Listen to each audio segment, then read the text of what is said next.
Hello everyone, this is Satish, teacher इन केंद्रीय विद्यालय। तो कैसे हैं आप लोग? आपने थंबनेल में देख लिया होगा कि केवी में कितना वर्कलोड रहता है। और मैं इसलिए इस पर वीडियो बना रहा हूं कि थोड़ा सा मैं फैक्ट से आपको रूबरू करवाना चाहता हूं, क्योंकि अभी आप इंटरव्यू देने वाले हैं और उसके बाद में पहले से जानकारी हो कि ऐसा होता है क्या, वास्तव में होता है।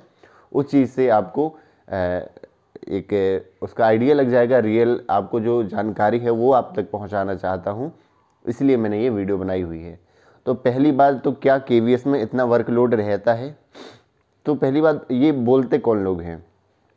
तो पहली बात मैं ये बताऊं, जो लोग थोड़ा वर्क कर चुके हैं, व्यस्त रह चुके हैं, जनरली वो लोग बोलते हैं। अच्छा, बोलते क्यों हैं? इस चीज़ की मैंने एनालिसिस करी है। एक्चुअली होता क्या है कि जब हम मान लीजिए केवी में काम करते हैं, ठीक है, और हमारे कुछ रिश्तेदार दोस्त कुछ होते हैं स्टेट में काम कर रहे होते हैं, तो जनरली उसे ये लगता है कि स्टेट में तो बहुत ज़्यादा आराम है, वहाँ पढ़ाना भी नहीं पड़ता है, आराम से जाते हैं स्कूल और आ जाते हैं, सैलरी भी टाइम से आ जाती है ना। तो जब ये कंपेयर आप करते हो ना, तब ये चीज़ें निकल कर के आती हैं। तो उसके लिए एक चीज़ मैं बता दूं, तो आप ये बताइए, जो केवीएस रिपोर्टेड एक रिप्यूटेड ऑर्गेनाइजेशन के रूप में उभरा हुआ है, हर एक जो पेरेंट्स चाहता है आजकल कि उसका एडमिशन केंद्रीय विद्यालय में हो जाए बच्चे का, वो क्यों चाहता है? वो इसलिए तो नहीं होगा ना कि वहाँ के टीचर आराम कर रहे हैं, है ना।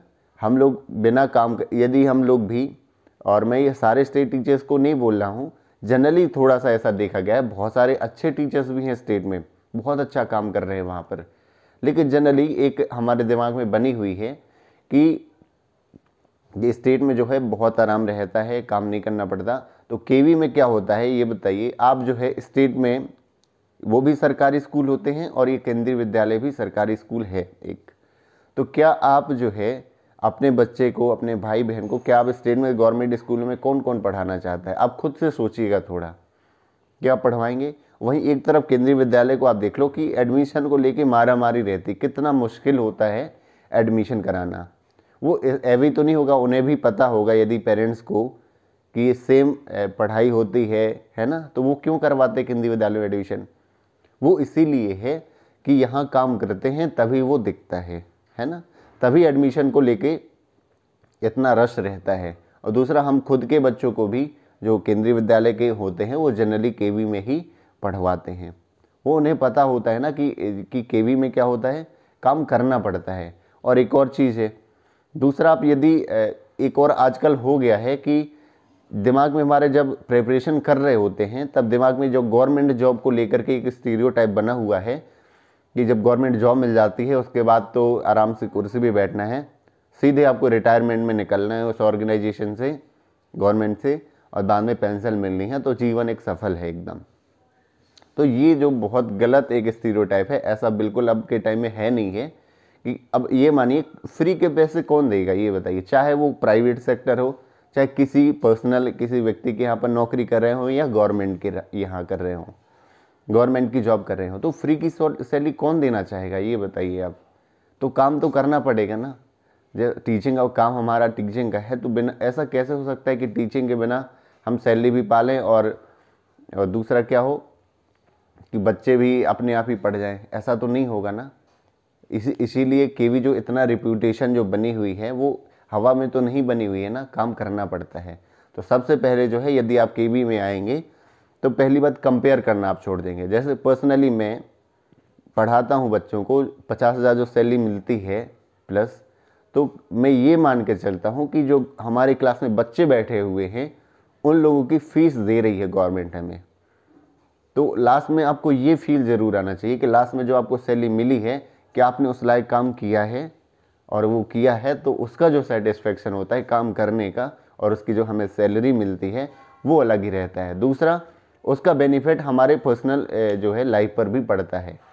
यदि आप सोच के ये चले कि हम अपने बच्चों को पर्सनल पढ़ाएंगे अच्छे से, और वहाँ जहाँ हम जॉब कर रहे हैं उनको हम नहीं पढ़ाएंगे, उनके साथ इनजस्टिस करेंगे, तो ये कहीं ना कहीं एथिकली बहुत ज़्यादा ही गलत होगा ये वाली बात। और अब के टाइम में बिल्कुल चलने भी नहीं वाला है ना। आने वाले टाइम में भी जैसे नई नई आपकी पॉलिसीज़ लागू हो रही हैं स्कूल में, चाहे न्यू एजुकेशन पॉलिसी हो, FLN हो, मैं कह रहा हूँ सारी पॉलिसीज़ का 90% जो पार्ट है पहले से केवी में चला आ रहा है। जो न्यू एजुकेशन पॉलिसी है वो हर जगह एक हवा सा बना हुआ है, लेकिन केवी में पता है लोगों को कि इसका जो मैक्सिमम पार्ट है वो पहले से इम्प्लीमेंट किया जा रहा है केंद्रीय विद्यालय में, वही दिख रहा है। तो आप ये एक और चीज़ मान के आए कि वर्कलोड होता है, बिल्कुल होता है। केवी में जब आप आएंगे तो वर्कलोड रहेगा, आपको क्लासेस पढ़ानी पड़ेंगी, उनका रिकॉर्ड रखना पड़ेगा, उनके टेस्ट लेने पड़ेंगे, असेसमेंट टेस्ट लेने पड़ेंगे, रजिस्टर मेंटेन करना पड़ेगा, और जो जेन्युइन काम रहता भी है। तो आपको वर्कलोड कब लगता है? जब आप कंपेयर करना शुरू कर देते हैं अपनी जॉब को किसी दूसरी जॉब से, कहीं स्टेट के टीचर से।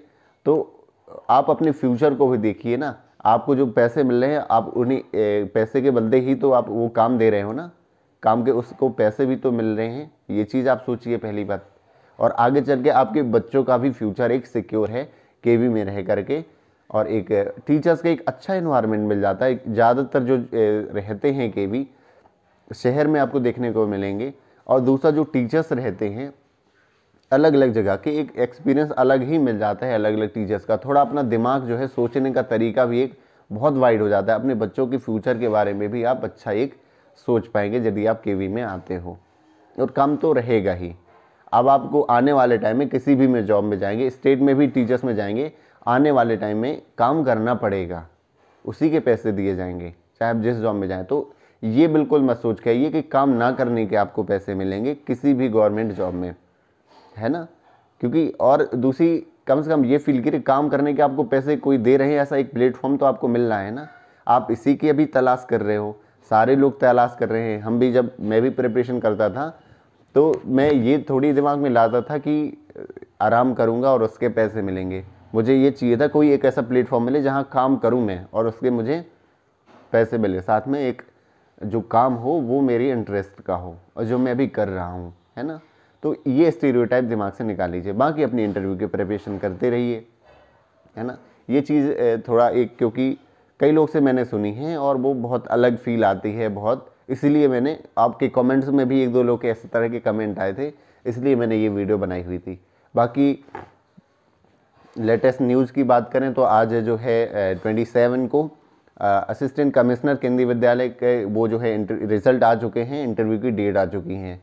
तो इससे ये पता चलता है कि आने वाले कुछ ही दिनों में हमें देखने को मिल सकते हैं, जैसा कि सब लोग ने गैस भी लगाया हुआ था। तो बिल्कुल ठीक टाइम पे काम हो रहे हैं केंद्रीय विद्यालय में, और आप भी अपनी प्रिपरेशन जो है बिल्कुल कंटिन्यू रखिए। मैं हर एक अपडेट जो है छोटी छोटी जो है जो जानकारी फैक्ट है वो रियल लाइफ से, रियल जो सिचुएशन है उससे आपको इंटरेक्ट कराने की कोशिश करता हूं, ताकि आपको एकदम सच्चाई मालूम हो ग्राउंड लेवल की।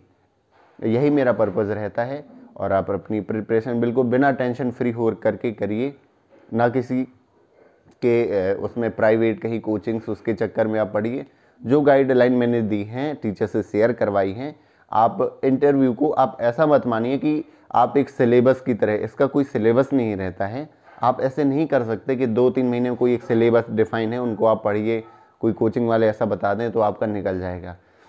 जो इंटरव्यू है हो सकता है ऐसी भी चीज़ें वहाँ पूछी जाए जो आपने 10 साल पहले पढ़ी हो कभी, है ना, वो चीज़ आपकी काम में आ जाए। तो इंटरव्यू का ऐसा रहता है कुछ भी वो पूछा जा सकता है, लेकिन हम अपनी तरह से जो भी मैं बताता हूँ आप वो प्रिपरेशन करते जाइए। इंटरव्यू के क्वेश्चंस भी शेयर करता हूँ, टेलीग्राम ग्रुप से जुड़ जाइए, बहुत अच्छा बेनिफिट होगा।